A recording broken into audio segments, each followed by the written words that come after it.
Столтенберг срывается на партнеров, фронт может прорваться, а Байден впервые обогнал Трампа. Обо всем этом расскажу подробнее в эфире «Нехта». Самые важные и интересные новости. Российские добровольцы, сражающиеся на стороне Украины, продолжают терзать государственную границу. Это бравада. На самом деле это бравада без преувеличений, потому что на Москву сил идти нету. Армения уже практически получила статус кандидата в ЕС. Во всяком случае, после резолюции Евросоюза Пашинян хочет знать волю народа. Этот документ, поддерживаемый всеми фракциями, был принят 504 голосами «за». Мэр Парижа против участия россиян и белорусов в Олимпиаде. Я считаю, что Путин – диктатор, который угрожает всей Европе и ведет войну против Украины. Спасибо, что смотрите, спасибо за доверие. Не забывайте ставить лайки, не забывайте подписываться на канал и оставлять комментарии. Это важно, интересно и делает нашу аудиторию шире. Поехали. Дефицит боеприпасов и вооружения может сделать линию фронта более хрупкой, пишут аналитики Института изучения войны. Но, скорее всего, для этого понадобится большая концентрация сил, которую пока оккупанты обеспечить не могут. Но они могут воспользоваться перебоями в поставках, чтобы осуществить прорыв. Сохранение российской инициативы на всем театре боевых действий увеличивает риски такого развития событий, позволяя российскому военному командованию практически по своему усмотрению увеличивать или уменьшать масштабы операции в любой точке линии фронта. Притом военные эксперты сходятся во мнении, что россияне тоже не имеют пока достаточно сил для того, чтобы такой прорыв действительно осуществить. Ведь для наступления нужно гораздо больше людей и боеприпасов, чем имеет российская армия сейчас. Но тем не менее на Донецком и Запорожском направлениях россияне усилили давление. О том напряжении, которое было ночью и какое утром, свидетельствует одна цифра. По состоянию на 8 утра происходило одновременно 13 боевых столкновений. Так не было уже очень давно. И это показатель того, какая нагрузка, какое давление создает враг, какая нагрузка ложится на наших воинов. Украинская армия находится в активной обороне и контрнаступать пока, скорее всего, не собирается. Прямо сейчас это делать можно локальные небольшие контрнаступательные действия производить. Это и есть активная оборона. Мы так, это наше, как говорится, ноу-хау, так обороняться, контрнаступая. Но готовить какие-то серьезные действия наступательные точно сейчас нет необходимости и нет таких возможностей ни в живой силе, ни в технике. Почему и в оружии, и в снарядах? Почему россияне приостановились? Тут есть несколько причин. Одна из них – это то, что говорилось в нашем главном управлении разведки, что, скорее всего, к середине марта, максимум к концу марта, они просто выдохнутся. Любая армия не может постоянно находиться в наступлении, тем более, когда несет такие большие потери. Вторая причина – это, не вторая, еще одна из причин, это про нее уже сказал президент Зеленский, верховный главнокомандующий, что мы лучше стала работать наша противовоздушная оборона на этих участках. В необычно резких комментариях о состоянии фронта, боеприпасах и в целом войне генеральный секретарь НАТО высказался еще и о том, что союзники по Альянсу имеют возможность предоставить Украине больше помощи, но для этого необходимо проявить политическую волю. Союзники по НАТО не обеспечивают Украину достаточным количеством боеприпасов. И это имеет последствия на поле боя каждый день. Тот факт, что русские ежедневно превосходят украинцев в вооружении, конечно, является огромной проблемой. И это одна из причин, по которой русские смогли добиться некоторых успехов на поле боя в последние недели и месяцы. Поэтому союзникам необходимо срочно принять решения, необходимые для того, чтобы активизироваться и предоставить Украине больше боеприпасов. Столтенберг вспомнил о выборах в России, которые пройдут там на этой неделе, и подчеркнул, что никто не ожидает, что они приведут к каким-либо изменениям в Кремле. Конечно, попытки России организовать какую-то часть выборов на оккупированных территориях Украины абсолютно незаконны и нарушают международное право. Русский добровольческий корпус совместно с Легионом Свободы России и Сибирским батальоном совершает новую вылазку на территорию России и информационно поддерживает свое вторжение на протяжении нескольких дней сообщениями в социальных сетях. Российские войска вроде как отражают удары и не дают проникнуть через границу, но то и дело поступают сообщения о перестрелках уже на территории РФ. Что это за вылазки, чего от них ждать, мы спросили у эксперта.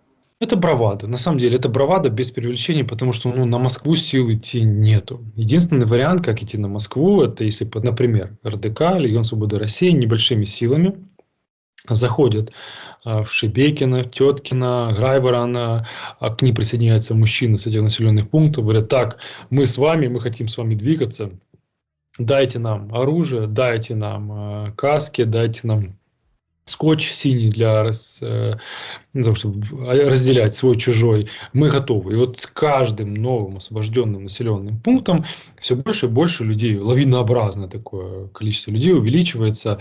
Тогда, да, новая техника, когда захватывается, районный отдел ФСБ, районный отдел МВД захватили, тогда, да, тогда можно говорить. Но сейчас мы видим, что ограниченные силы РДК, там буквально полтора села, где-то больше, где-то меньше. Но еще раз, для продвижения нужны люди. Люди устают, люди нужно спать где-то. Если не спят, то они рискуют быть захваченными, уничтоженными, потому что Россия использует и ракеты, и авиацию очень серьезно по наступающим подразделениям.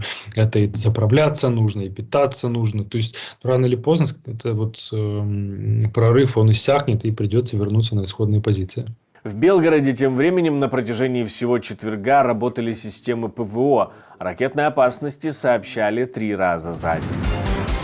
В Армении делают очередной шаг к Евросоюзу. Никол Пашинян призвал армянский народ в ходе очередного заседания Кабинета министров к обсуждению возможного членства в ЕС. Все дело в том, что Европарламент принял резолюцию, согласно которой депутаты должны рассмотреть возможность предоставления Армении статуса кандидата в члены Евросоюза. В этой резолюции упоминается тот факт, что Россия имеет влияние на экономику страны и призывает избежать обхода санкций с помощью Армении. Этот документ, поддерживаемый всеми фракциями, был принят 504 голосами «за», 4 против и 32 воздержавшихся. Резолюция выражает непоколебимую поддержку суверенитету, территориальной целостности и независимости Республики Армения на основе Алматинской декларации 1991 года, а также поддерживает мирные усилия между Арменией и Азербайджаном. Данной резолюцией Европарламент зафиксировал достижения Республики Армения в области демократии, верховенства закона, борьбы с коррупцией, что крайне важно для международного восприятия нашей страны. Пашинян заявил, что подобные резолюции и подобные решения требуют более широкого отклика, чем только парламентское большинство, и призвал народ выразить свое мнение. Мэр Парижа выступила за запрет российским спортсменам выступать на Олимпиаде, которая пройдет в этом году. Однако израильские спортсмены должны быть полностью допущены, сказала она в интервью агентству Reuters. Международный олимпийский комитет, который принимает решения по этим вопросам, должен обсудить на ближайшей сессии вопрос об участии российских и белорусских спортсменов в церемонии открытия. Пока эти спортсмены не могут выступать под флагами своих стран, но им разрешено участвовать без флагов и гимнов. Я считаю, что Путин – диктатор, который угрожает всей Европе и ведет войну против Украины, отказывая ей в праве на существование как народу и как нации. Будет очень-очень трудно увидеть даже под нейтральным флагом, потому что мы знаем, как много внимания Путин уделяет русским, этим спортсменам, даже под нейтральным флагом. Может быть, они, российские и белорусские спортсмены, и не имеют к этому никакого отношения, но символически они являются заложниками политики Путина и насилия, которое он использует сегодня, чтобы угрожать всей Европе. Так что решение паралимпийского движения показалось мне очень справедливым. Теперь дело за Международным олимпийским комитетом. Мэр подчеркнула, что это не входит в ее компетенцию и есть только ее пожеланиями. Олимпиада в столице Франции стартует 26 июля и продлится до 11 августа. Джо Байден опережает по опросам Дональда Трампа, правда, всего на 1%. Опрос, проведенный изданием Reuters, показал, что около 39% зарегистрированных избирателей проголосовали бы за Байдена, если выборы бы состоялись сегодня, а 38% респондентов выбрали бы Трампа. В процессе опросили более 4000 взрослых американцев, погрешность такого опроса до 1,8%. В январе данные подобного опроса показывали значительное преимущество Трампа над Байденом 40% против 34%, а вот в феврале действующий президент уже сократил отставание 37 на 34.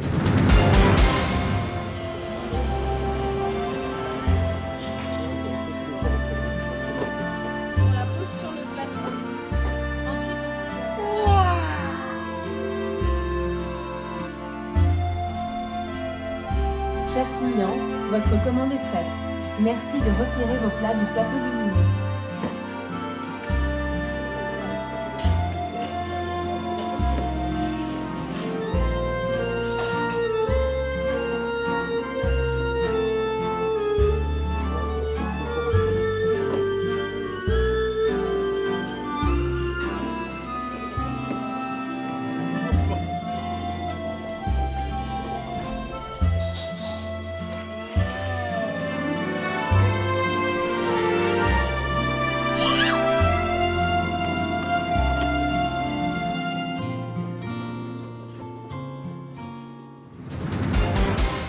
Спасибо, что смотрите, спасибо за доверие, жду ваших лайков, репостов и комментариев, это все важно, любая ваша реакция, ведь так YouTube показывает это видео большему количеству пользователей. Но у меня на этом все, до встречи и хороших вам новостей.